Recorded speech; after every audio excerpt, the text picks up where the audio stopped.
everyone. So today's video is going to be about how to navigate law school because it is quite the monster to navigate. So I have 6 tips on how to make it through law school and how to decide if even you want to go to law school. My first tip is think about the debt, okay? There's a lot of debt involved. For instance, I am not ashamed because I am killing my debt. I have not yet seen one paycheck. Because it all just goes straight to my student loans, which I'm fine with because I can see it going down. But when I got out of law school, I had my undergraduate degree as well. I had 2 undergraduate degrees. And then I went to law school. So I was $134,000 in debt. And I was 25. So, that's something kind of to think about, right? Because if you're 25 and you're 135-ish thousand in debt, you might want to think about that. Because if law school is something that's just going to further your education goals, or it's going to further your, other goals, right? And you're not really going to be a lawyer. You don't really, feel like being this big old corporate attorney, where you're making like tons of money a year. You might want to think about that. Because I didn't. I just kind of met this really cool prosecutor and I was like, I'm going to be a prosecutor. It's going to be awesome. So I went to law school and I came out with a bunch of debt, That was a good experience, but please think about the debt, because it's bad news. However, we do have some promises. Well, not promises. We have some hope, I guess, with Biden, but think about that. Number 2, okay? You have decided you want to go to law school. You have decided that, hey, I'm going to work off the debt. It's going to be awesome. And I am going to go to law school here or there, wherever, right? So, roommate or no roommate is quite a question. Me, I'm an introvert. I like my alone time, and I don't like people getting in the way or talking to me when I am trying to study. And I know that that's really OCD and really antisocial, but hey, if I'm going to go to school and I'm going to be in debt up to my darn eyeballs, I'm going to get something out of it and I'm getting the job done. So if you're like me and you're sort of introverted, I would suggest don't go with a roommate. Because you'll get lonely. There will be times where you get lonely and, you miss your family and all this stuff. At the same time, though, you get a lot of work done. You don't have to deal with anybody else's crap, and you really don't want to deal with anyone else's crap when you're in law school and you're dying inside. So, I would suggest going that route, okay? If you're more extroverted, you like study groups, and that really benefits you, then have a roommate, but just be very careful and don't be afraid to hurt their feelings and be like, I have got to study. I cannot go out with you. I am sorry. Bye-bye. So like me, for example, I did get lonely, but I lived downtown in a loft. So there was a bunch of stores and coffee shops and all this stuff. So your girl would just like go in to the Valley Mart and talk to the register lady. So I remember distinctly, I talked to her about something you probably would not talk about to strangers. But hey, I was lonely. I needed to talk. What can you do? One time I also remember I was walking down the street and I was contemplating why I was in law school because it was such a horrible train wreck of an experience the first year. My loft got overtaken by stink bugs. I was all by myself for the first time, 2 states away from my family. I was dying inside, and I was walking, and this guy comes out of this pub, and I was like, am I going the right way to the chocolate shop? And he goes, yeah, you're going the right way. And I said, sometimes I'm not sure. And he said, well, I think we're all going the right way. And I said, I'm not sure. And walked away. We had a thing, dude. We had an experience. Like, we were on the same wavelength. Like, philosophically connected. So, if you're introverted, I would go the no roommate route and just get a cat. That's what I did. But if you're extroverted, get you a roommate. But, if it's bad at the end of 1L fall, they gotta go. Love them. Gotta go. 3. Okay. Friends versus foes. Okay. This is harsh, but the fact of the matter is, since law school is the way it is, everybody wants rules and nobody wants you to have the same rules because they want their grade to be boosted and yours to suck. Sorry, it is what it is. If any of my law school friends watch this, that's the experience I got. Sorry. So, be careful, because I remember distinctly at one of our moot court competitions, I was prepared, I was ready for it, like it was great, and the person I was going against was like, well, do you have any of the dates? They're probably going to ask you, the judges are going to ask you for all the dates of all the cases. Do you have any of those?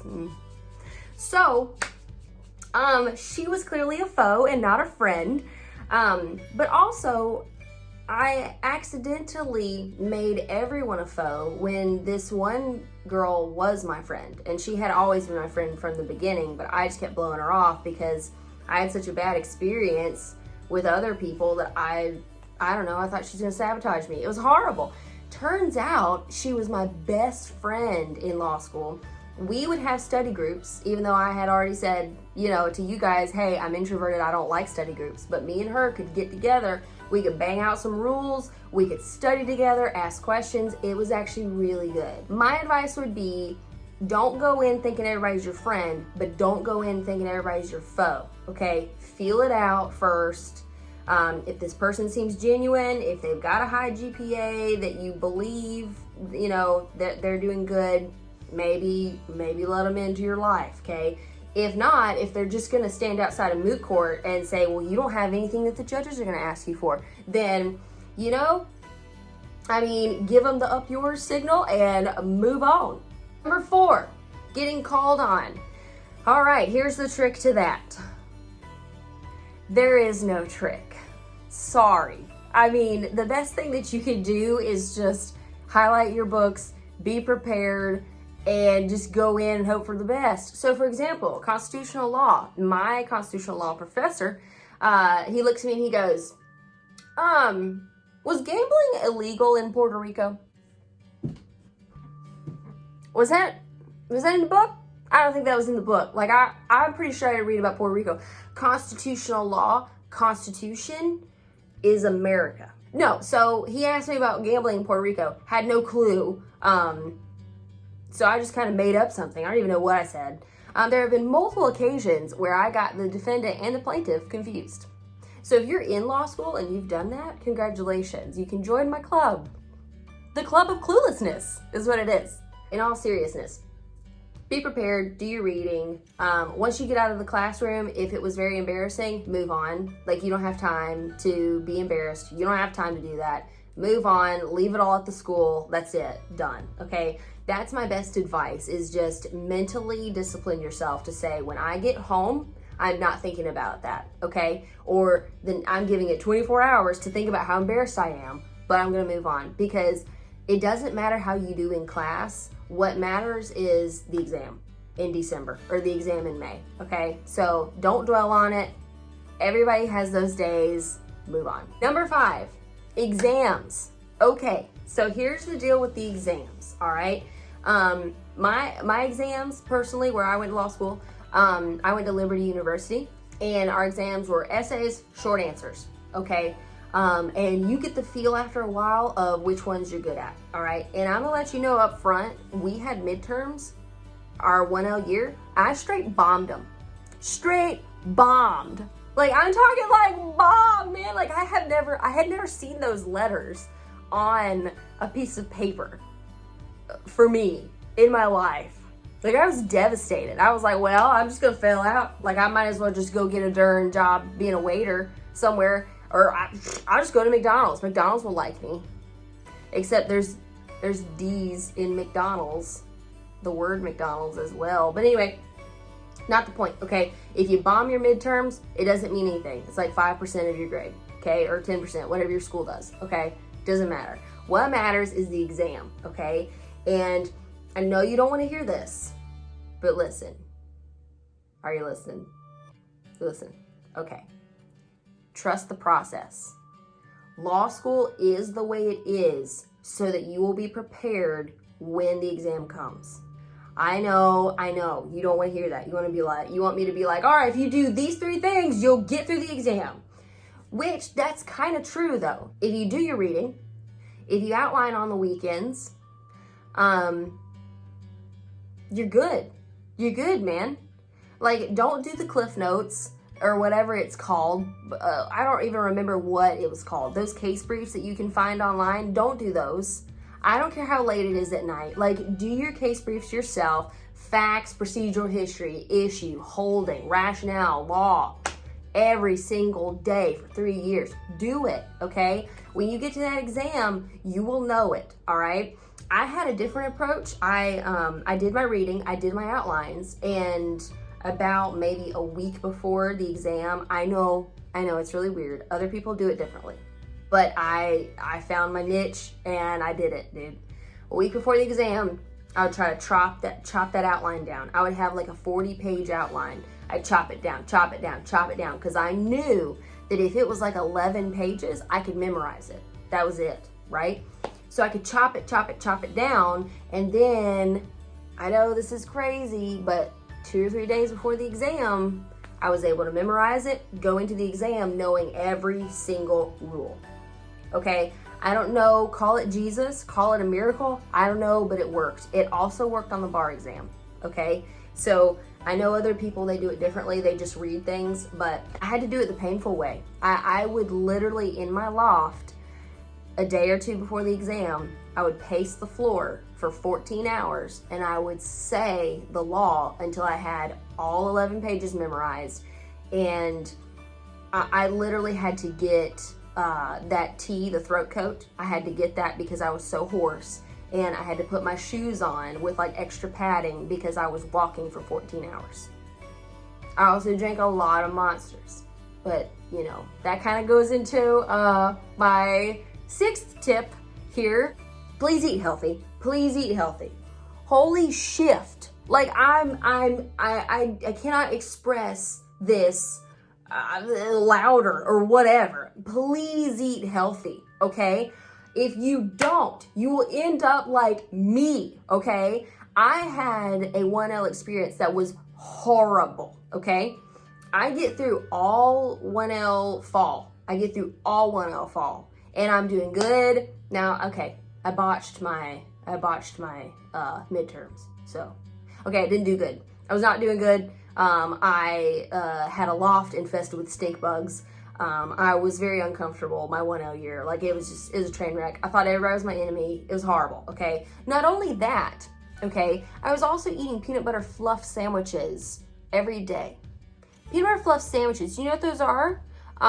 It's just cancer on a sandwich. Okay, not really, but it's marshmallow cream. I'm eating marshmallow cream and enriched white wheat flour, whatever bread every single day. Like, of course you're gonna have a breakdown, you dummy. And then I was eating macaroni and cheese for frickin' dinner. So here's what happens. So your girl gets mono, and I just recently started dating my wonderful now husband. So of course he hears I have mono and he's like, "You got mono from your food?" Okay, sure. And I was like, "Dude, I promise. Like, I swear. Like, I'm exhausted. I'm dying. I'm lonely. I'm scared. I'm in hell." And now I have mono. So I got mono over Thanksgiving break, which is like a week before exams. So I spent all of Thanksgiving break not studying like everyone else, but being sick and in pain and going to the doctor and dying. Just dying. I had to go to the dean and say, "Hey, I got mono, so I couldn't study. Is there any way we could shift my exams?" And she was gracious enough to say, "Yes, we'll shift one of your exams to the end," okay? Which was a lifesaver because I didn't fail out that year, which, I mean, I should have though with the way I was acting. but didn't fail out, made really good grades. All because she was so kind to say, okay, look, like she got mono because she has poor eating habits and poor life habits in general. It ended fine, but please, like, dude, y'all, like, you gotta take care of yourself. Like, you can't just be like, well, I'll just eat pizza every day and I'll just make it, because I don't have time to cook. No, you have time to cook. You have time. Because what you don't have time for is a freaking autoimmune disease at the end of the semester when you have your freaking exams coming. That's not what you don't have time for.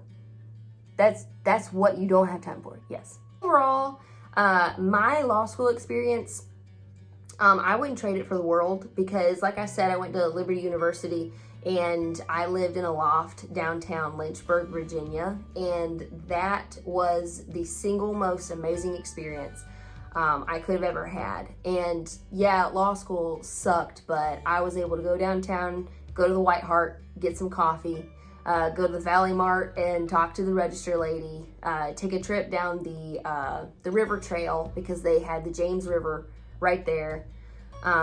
My loft was a sacred space, and yeah, I did spend a lot of money on it, and I think it was like $900 a month. I know that, that's half my darn debt, but that loft was a sacred place for me where I could just go and relax, talk to the Lord if I needed to, talk to him out loud, do what I needed to do to get things done for the exam. It was wonderful, and I cried so much leaving that place because it really was a place where I could find myself, and I hope law school is that way for you. I hope, if you do want to take on this challenge, I would encourage you to find a place that, I know that you want to save money on your apartment. I know that. But if there's any way that you could squeeze, I don't know, maybe getting a loft downtown, or, just finding a place where you can be silent, where you can be either with the Lord or, whatever, kind of meditation that you do, because that will really get you through ultimately, is those silent moments of peace and tranquility. So I hope this helped. Like, subscribe, comment. Don't like, don't subscribe, don't comment. Be true to yourself. See you guys.